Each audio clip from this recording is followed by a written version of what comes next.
At a Surface Navy Association conference, a panel host asked the audience a question. Raise your hand if you've ever said something bad about the Littoral Combat Ship. Every hand in the room went up. Officers, analysts, defense contractors, shipbuilders, all of them. Every hand in the room. The speaker did not have to follow up. The show of hands said everything that needed to be said about the most expensive procurement failure in modern American naval history. The Littoral Combat Ship, the Navy's answer to the post-Cold War world, the future of surface warfare. The ship that was going to be built fast, in large numbers, at affordable cost, capable of performing any mission the Navy needed through interchangeable weapons modules that could be swapped in hours depending on the operational requirement. The Swiss Army knife of warships. 40 knots on the surface. A draft shallow enough to operate in coastal waters where conventional destroyers could not follow. A crew of fewer than 90 compared to 200 for a frigate. Mission modules for anti-submarine warfare, mine countermeasures, and surface warfare that could be installed and removed as the situation demanded. It was, in the words of then Chief of Naval Operations Admiral Vern Clark, who declared it his #1 budget priority in 2003, the most transformational effort in the surface Navy. The Navy committed to the program in advance of rigorous analysis or a clearly defined purpose or demonstrated survivability standards.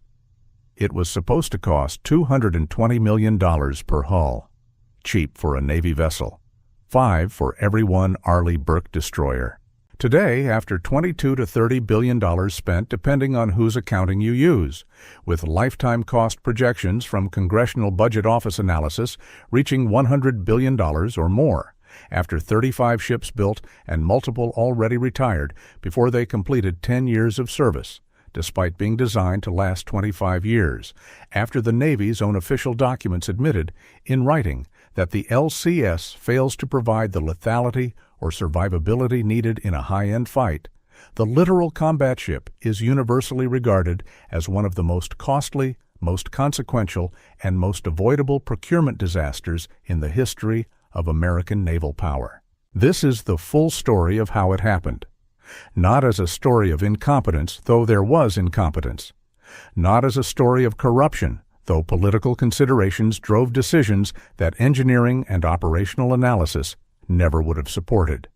But as a story of what happens when a military institution builds a ship for a world that ceases to exist while the ship is being built, compounds that fundamental error with every institutional pathology that American defense acquisition is capable of, and then cannot stop the train no matter how obvious the problems become, because too much money and too much political capital are invested in continuing. The origin story of the LCS begins in the late 1990s, when the Navy was thinking about what kind of ships it would need for the world that seemed to be emerging after the Cold War.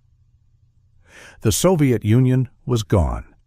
The threat of a massive fleet engagement in the North Atlantic between American and Soviet carrier battle groups, the scenario that had dominated naval planning for 40 years, had disappeared.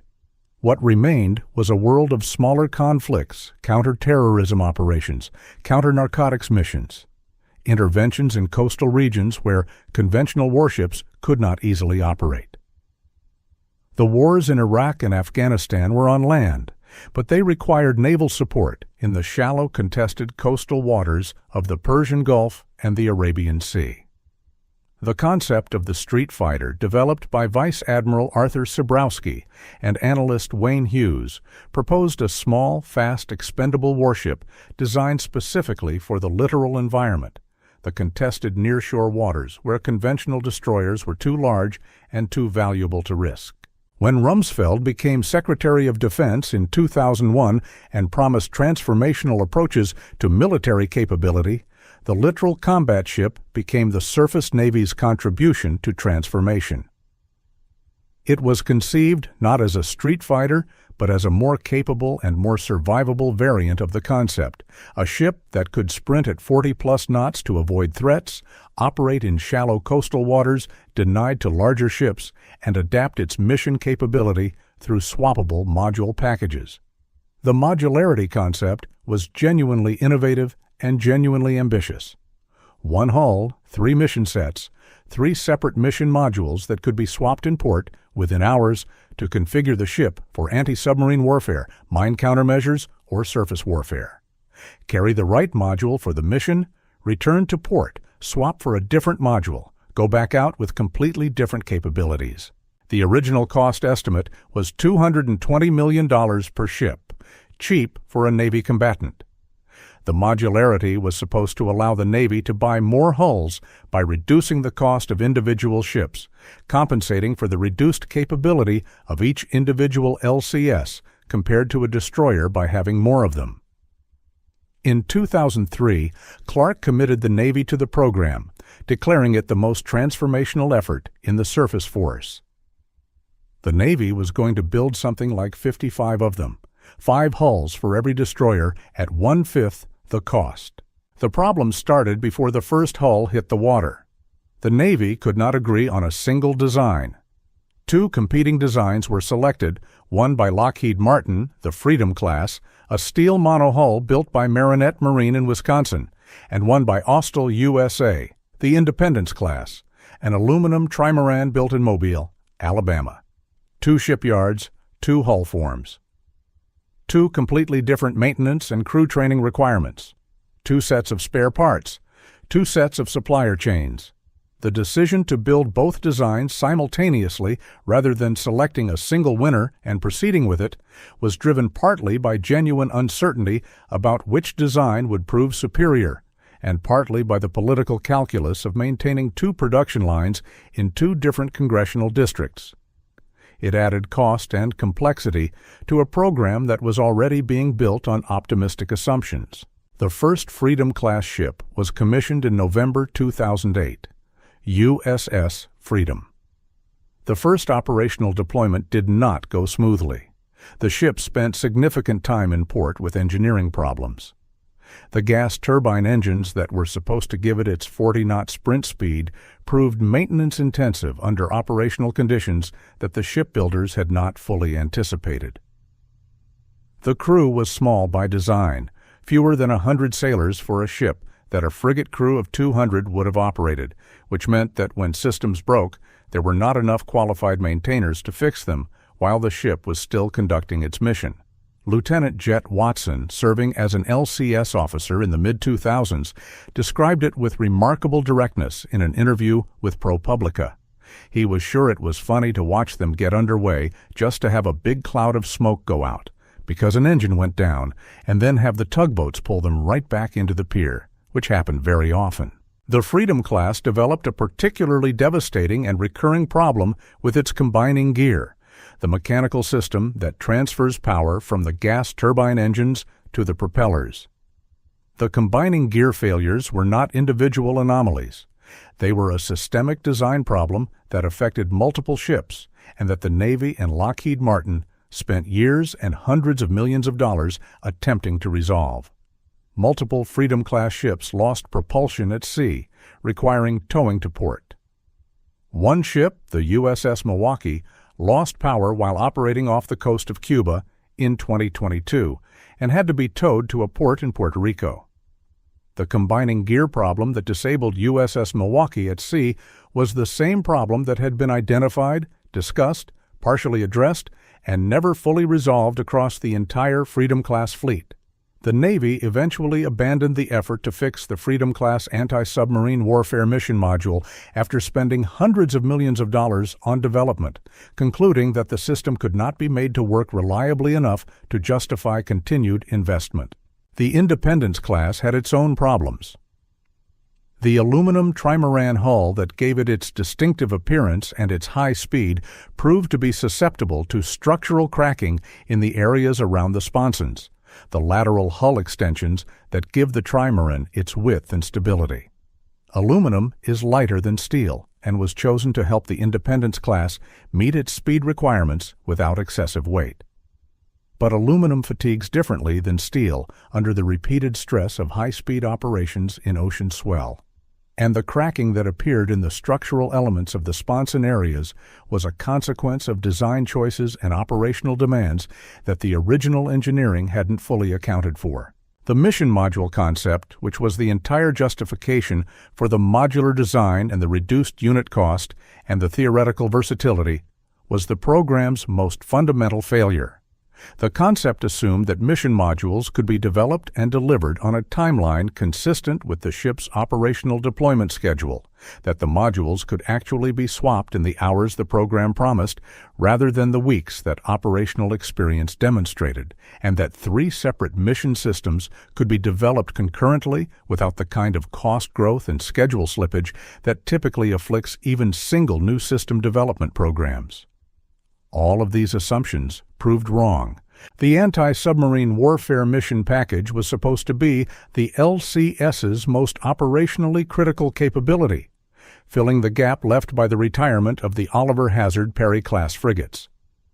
The Perry-class had provided the fleet with an ASW-capable escort for carrier strike groups and amphibious ready groups in the lower threat operating environments where a destroyer was too expensive and too capable to be needed.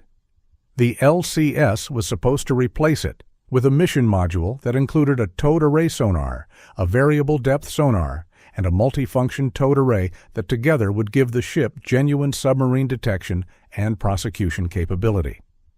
In March 2022, after years of development and hundreds of millions in investment, the Navy dropped its plan for the anti-submarine warfare mission package entirely. The system could not be made to work reliably.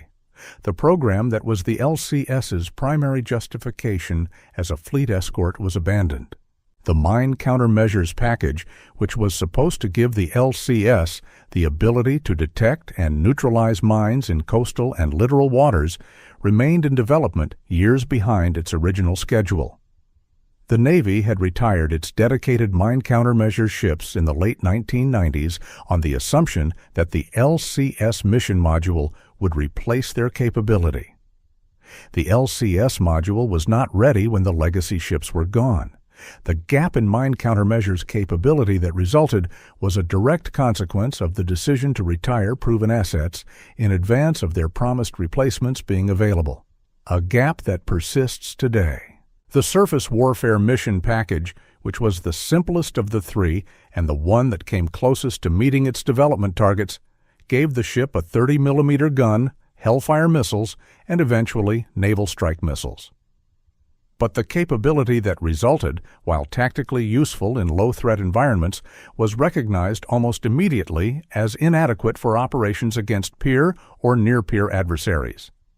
The Navy's own official assessment stated that the LCS does not provide the lethality or survivability needed in a high-end fight.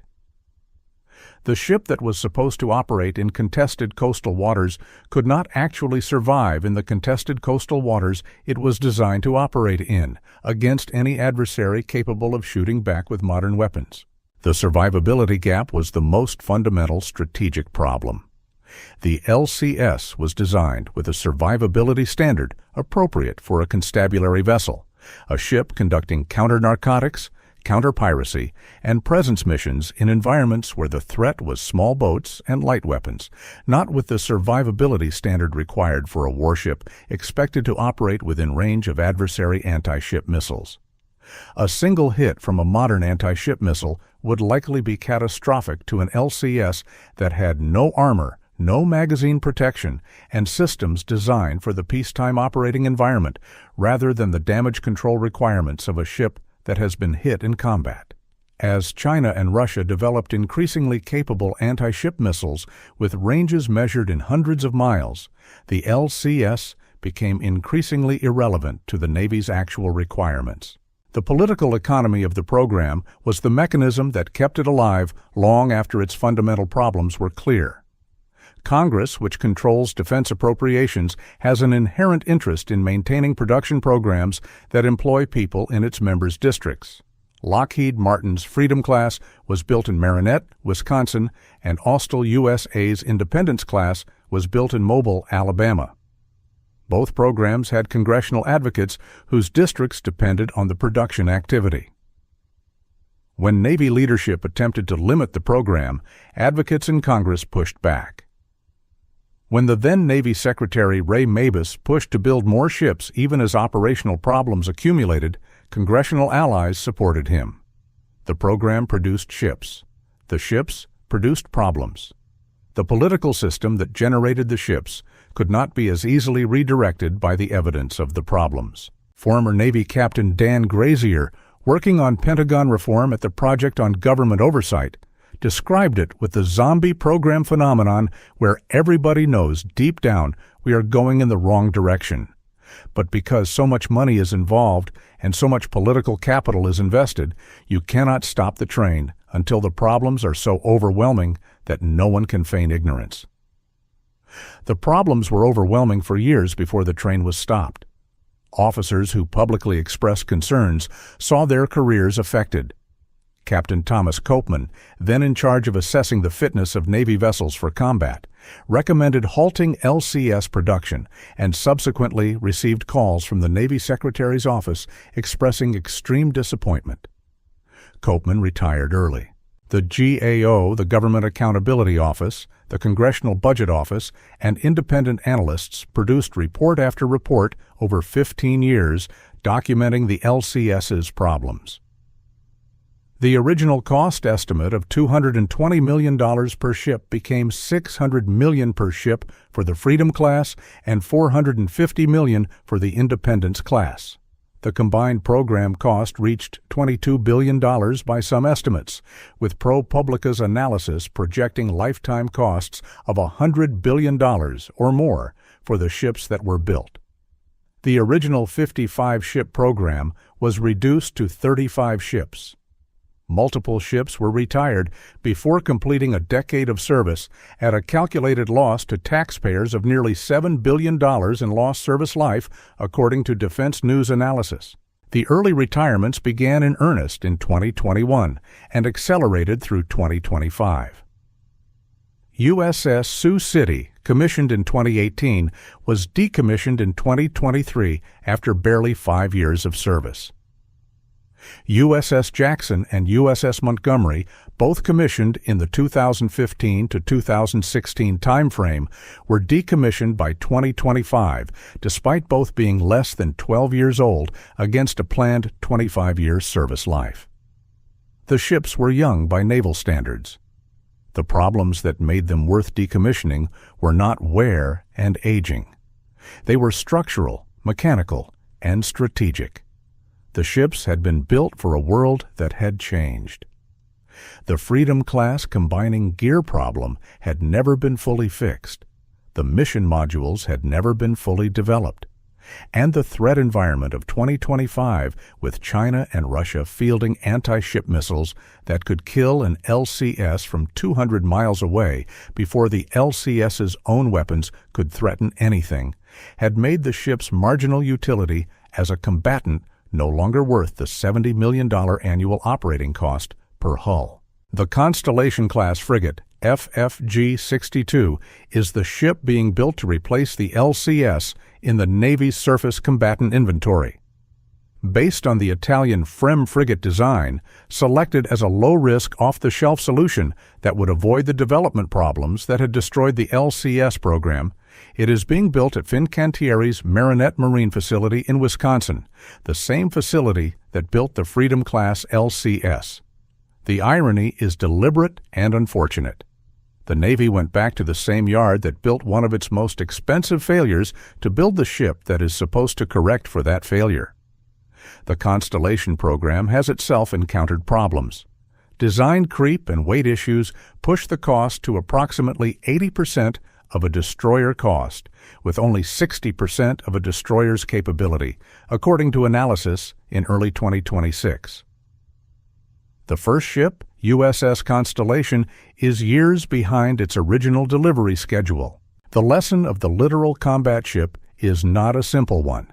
It is not simply that the Navy built a bad ship, though it built ships that were inadequate for the threat environment. It is not simply that the program cost too much, though it cost far more than it should have. It is that the combination of strategic ambiguity about what the ship was supposed to do, programmatic optimism about what the mission modules could achieve, political pressure that prevented the program from being terminated when its problems became clear, and institutional reluctance to publicly acknowledge failure in a program with so much political and financial capital invested produced a procurement outcome that wasted billions of dollars, created real capability gaps in the surface fleet, and consumed shipbuilding capacity that could have built ships that actually met the Navy's requirements. Retired Captain Jerry Hendricks, a naval analyst and former Pentagon official, put it with brutal clarity. These ships were built for a world that no longer exists. The world that changed while the LCS was being built was the world of the War on Terror, where counterterrorism, counter-narcotics, and presence missions in relatively uncontested environments defined the operating context. What replaced it was the world of great power competition, where China's surface fleet has surpassed the American surface fleet in total ship numbers, where Russian anti-ship missiles can reach out hundreds of miles to threaten American combatants, and where the ability to survive in a high-end fight is not optional for any warship that expects to operate in the Pacific. The LCS cannot survive in that world. The $100 billion that may ultimately be spent on the LCS program over its lifetime could have built approximately 15 additional Arleigh Burke destroyers or 25 Constellation frigates, ships that can actually fight in the world that exists. At the Surface Navy Association, every hand went up. Everyone in the room had said something bad about the Littoral Combat Ship. The speaker did not need to follow up. But there is a follow-up that the Navy and the Congress and the Defense Acquisition System owe the American taxpayer an honest accounting of how this happened, so that it does not happen again. The Constellation program is already showing the early signs of the same pathologies that destroyed the LCS cost growth. Schedule slippage, weight problems, design changes after construction has begun. The lesson is being studied, as it should be, at the Naval Academy and at the war colleges. Whether it is being learned in the program offices and the congressional committees where the decisions that matter are actually made is a different question. And that question will be answered not by analysis, but by what happens next. If you want to understand how the Constellation-class program is progressing, whether its problems are the beginning of another LCS-style disaster or manageable early program challenges, and what the surface fleet needs to look like in 2035 to compete with China's rapidly expanding Navy, subscribe to Navy Power Decoded. Every video is built on the facts that the acquisition system would prefer you not think too carefully about. The Littoral Combat Ship was a $30 billion mistake. Make sure you understand how it happened.